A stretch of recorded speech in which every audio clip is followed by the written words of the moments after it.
Hello everybody, Derek Smith here, the Cyber Professor, and today I want to talk to you about Uber and how they lost or had 57 million records stolen in a data breach, okay? And how also they tried to hide that data breach for a while. So, they're known for pushing the limits of the law. You see all the things in the news that's going on around Uber and what's happening with them now. And they have a lot of lawsuits. As a matter of fact, dozens of lawsuits that's pending against them right now.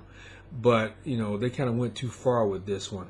And now they're probably going to have to answer for this.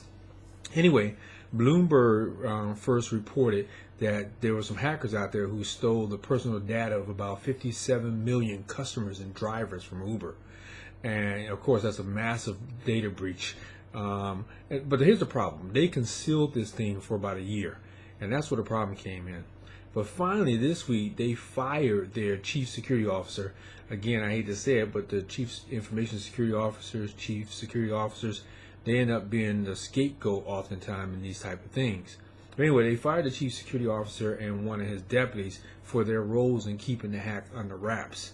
And that included a $100,000 payment that was paid to the attackers to delete the data, basically.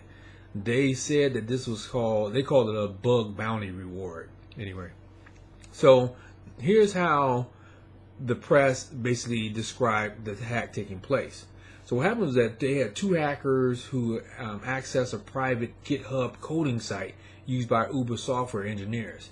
And then they used the login credentials they obtained there to access the data stored on the Amazon Web Services account that handled the computing tasks for Uber.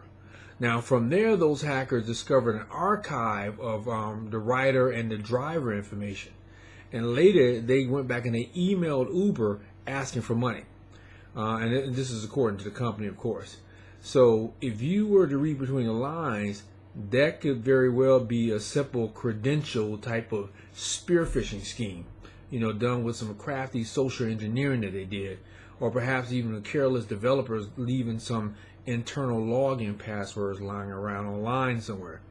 But the problem is this: the guy, the chief security officer, his name is Joe Sullivan, where he was the chief security officer anyway, but he spearheaded the response to the hack last year. What he did was, first of all, he's a one-time federal prosecutor, and that's interesting to me because I'm a 18-year federal agent, or I was an agent. All right, but anyway, he joined Uber back in 2015, after he left Facebook. He worked for Facebook for a while, and he's been at the center of a lot of the decision making that has come back to bite Uber now this year with this hack. So when they go back, Bloomberg went out and they reported last month that the board went out and commissioned an investigation into the activities of Sullivan and his security team. And basically, they had a project that was conducted by an outside law firm, and they discovered the hack, and then they also discovered the failure to disclose that hack. Okay? So these regulators, they're going to be asking a lot of tough questions, about what they were not informed about, why they weren't informed about the breach until this week, and there's going to be probably a lot of fallout from this. You can bet you're going to read in the paper real soon about some class action lawsuits. Now, Uber came back and said it has not seen evidence of any fraud or misuse that's tied to this incident. Okay, now you can hope that they're right. You hope that this is the case, but I'm going to say it's highly unlikely that these records were actually deleted. I'm pretty sure that they probably have been sold somewhere out there in the dark web. You can probably find them if you know how to do it. If they're not already out there, they probably will be out there. Okay, there's a lot of different ways that data can be abused by criminals without Uber even becoming aware of it.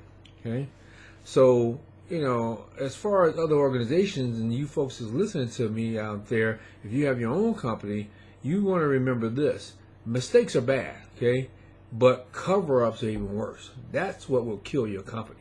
That's what will kill your respectability, your credibility, and everything else. Now, you can come back, you can ask for forgiveness for being hacked. It's not, as they always say, when you if you're going to be hacked, but when you're going to be hacked. The thing is, how do you handle your disclosure correctly? Okay, many people find it harder to forgive you if you deliberately go out there and cover up the truth. So that's not something that you want to do. Now, of course, this thing with Uber is this Uber phishing attacks and all. This thing is all over the press, all over the internet, everywhere you can look. The bad guys are going to send Uber some themed phishing attacks, probably in a lot of different aspects and a lot of different flavors that we're going to see.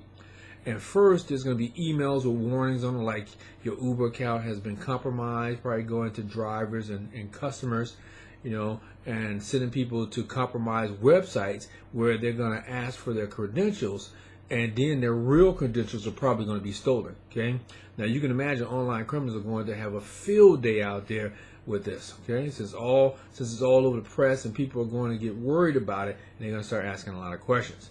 You know. So I want to warn, basically, I guess, all you guys and users in general. You know, go out there and pay attention. Make sure that if you get something saying your Uber credentials have been compromised, you probably want to be weary of that. You know, Uber is probably not going to send you anything like that. And if they do, you want to double check and just make sure that it is. So I just wanted to come out there and forewarn you, kind of tell you about what's happening right now with this Uber hack. I'm going to be bringing a lot more, so just stay tuned for the next one. And I'll see you in my next webinar. Not webinar, but in my next posting. Thanks, and you have a good night. Bye.